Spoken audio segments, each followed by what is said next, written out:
analisis Anda, sebenarnya fenomena apa yang terjadi dari 2 mall yang tutup ini? Silakan, Pak.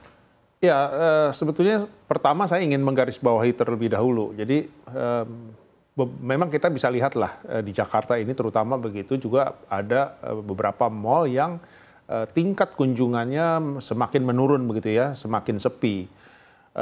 Nah, jadi saya kira ini harus digarisbawahi bahwa bukan karena diakibatkan bisnis mallnya yang sedang turun di Indonesia, tidak gitu. Kenapa? Kita lihat banyak sekali mall-mall yang justru kebalikannya begitu, ramai, bahkan setiap weekend, setiap hari libur itu susah parkir begitu ya, susah mendapatkan parkir. Jadi saya kira ini menunjukkan bahwa bukan karena bisnis pusat perbelanjaan di Indonesia yang sedang menurun, tidak demikian begitu. Kalau memang kondisinya bisnis itu memburuk, tentunya hampir semua mall akan sepi, tingkat kunjungan akan semakin menurun begitu. Jadi saya kira itu yang harus digarisbawahi bahwa sekali lagi ada pusat perbelanjaan yang tingkat kunjungannya semakin menurun, kinerjanya semakin menurun, bukan karena akibat kondisi pusat perbelanjaannya, bisnis pusat perbelanjaan di Indonesia, tetapi lebih kepada karena mall-mall tersebut, pusat-pusat perbelanjaan tersebut tidak bisa merespon perubahan yang terjadi di masyarakat, terutama dari kebutuhan masyarakat terhadap pusat perbelanjaan begitu. Mall-mall ini tidak bisa merespon. Jadi mall sekarang itu tidak bisa lagi hanya sekedar berfungsi sebagai tempat belanja. Tidak bisa lagi hanya berfungsi sebagai shopping tok begitu, tidak bisa. Jadi harus diberikan fungsi lain daripada pusat perbelanjaan, yaitu adalah customer experience, customer journey. Nah, mall-mall ini harus bisa segera merubah dirinya supaya tidak hanya sekedar berfungsi sebagai tempat belanja, tapi harus ada fungsi customer experience tadi.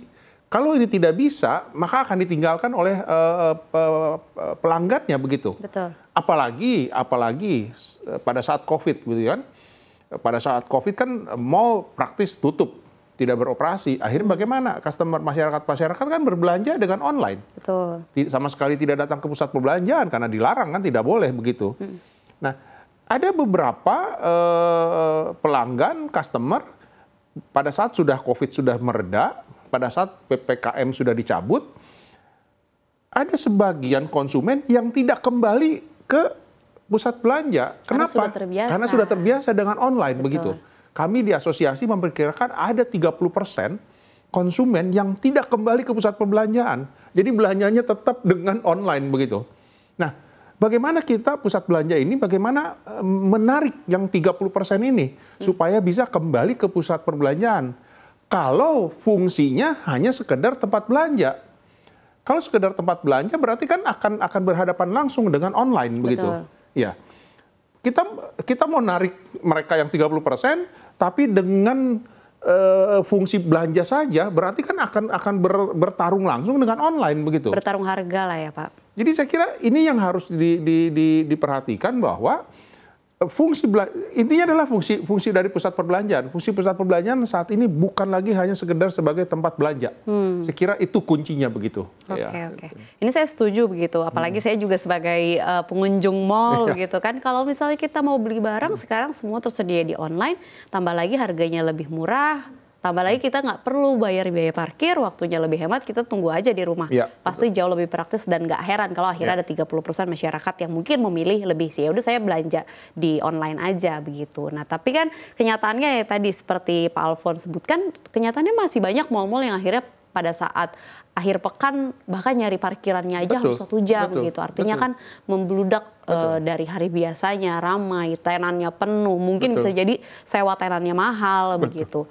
Nah, ini bisa dikatakan bahwa tadi Anda menyebutkan mall-mall inilah yang berhasil untuk menghadirkan experience, yaitu menghadirkan sebuah pengalaman yang tidak bisa dihadirkan lewat online. Betul sekali. Mungkin boleh disebutkan contohnya, tempat ibadah kah Pak, playground anak-anak kah, itu yang tidak bisa dibeli secara online atau tidak bisa dirasakan pengalamannya secara online oleh pengunjung mall. Ya, jadi pertama kita harus sepakati dulu bahwa fungsi pusat perbelanjaan sekarang bukan lagi hanya sekedar tempat belanja. Harus ada fungsi lain, yaitu fungsi experience, customer journey, customer experience. Saya rasa itu yang harus diberikan. Nah, customer experience, customer journey ini bisa berubah setiap saat. Kenapa? Karena sangat identik dengan lifestyle, dengan gaya hidup. Gaya hidup ini kan selalu berubah setiap saat. Kita lihat sekarang, apalagi dunia sekarang sudah demikian terbuka begitu kan, dengan media, sosial media dan sebagainya. Jadi apalagi di kota-kota besar, gaya hidup masyarakat cepat sekali berubah. Jadi artinya apa tadi? Customer experience-nya, customer journey-nya itu akan berubah terus. Customer journey experience yang dibutuhkan saat ini itu apa? Nah ini, kunci ini harus bisa punya kemampuan untuk menganalisa itu. Sekarang ini yang di customer experience, customer journey yang diperlukan oleh masyarakat saat ini itu adalah koneksi sosial. Kenapa koneksi sosial? Karena itulah yang dilarang pada saat COVID. Pada saat pandemi boleh berinteraksi sosial tapi virtual. Nah, jadi yang dibutuhkan sekarang itu apa? Interaksi sosial yang bukan di dunia maya. Itulah yang harus diberikan oleh pusat perbelanjaan kepada customernya. Karena masyarakat tuh butuh interaksi sosial tadi yang bukan di dunia maya begitu. Kalau kebutuhan belanjanya selama COVID sudah terpenuhi dengan online. Yang belum terpenuhi adalah tadi interaksi sosial yang dengan sesama manusia yang bukan di dunia maya. Nah, fungsi inilah yang harus diberikan. Bentuknya seperti apa? Pertanyaan tadi begitu kan, customer experience-nya apa? Customer experience, customer journey ini bisa diberikan dari dua faktor paling tidak. Satu adalah konsep gedung. Konsep gedung ini, konsep mall-nya itu bisa memberikan satu experience baru. Kemudian tenancy mix. Tenancy mix itu campuran daripada penyewanya. Tadi Mbak Dina sebut permainan anak lah, musola lah, apa segala macam. Ini adalah bagian dari tenancy mix. Tenancy mix-nya itu bauran penyewanya harus lengkap, harus bervariasi. Inilah yang menimbulkan experience, menimbulkan customer journey begitu. Ya, jadi semakin banyak permainan anak-anak, semakin banyak kafe, restoran buat tempat ngobrol. Kan manusia itu kan makhluk sosial. Demen sekali suka dia berkumpul gitu kan. Dan budaya Indonesia sama, budaya orang Indonesia atau sekadar melihat-lihat sebenarnya. Melihat-lihat orang yang berlalu lalang begitu ya kalau tidak berinteraksi. Tapi kan budaya orang Indonesia dia suka berkumpul kan. Ya, betul. Kita lihat kalau di weekend, hari libur di restoran itu kan ada kakak, ada adik, ada mertua, begitu kan, ada kakek, nenek, semua kumpul makan sama-sama dan sebagainya. Nah, inilah yang harus bisa diberikan oleh pusat perbelanjaan begitu. Anaknya bisa bermain di tempat permainan anak-anak, bisa nonton, bisa cari hiburan, bisa olahraga, segala macam begitu loh. Jadi saya kira inilah yang harus diberikan oleh pusat perbelanjaan, hal yang harus bisa disediakan oleh pusat perbelanjaan. Kalau tidak bisa, pasti akan ditinggal oleh masyarakat begitu. Karena kalau cuma sekedar fungsinya sebagai tempat belanja, apa bedanya dengan online begitu? Kan online lebih kepada fungsinya fungsi belanja begitu. Jadi harus diberikan. Nah, apakah customer experience tadi yang sekarang ini diperlukan itu adalah interaksi sosial?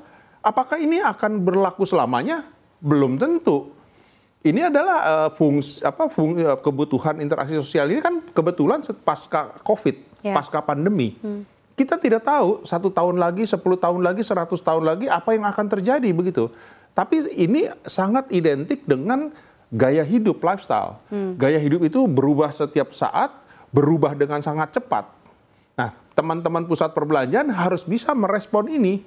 Kalau tidak bisa merespon ini, ya yang tadi Mbak Dina di awal sudah sampaikan, banyak yang semakin sepi, banyak yang tutup dan sebagainya, begitu loh.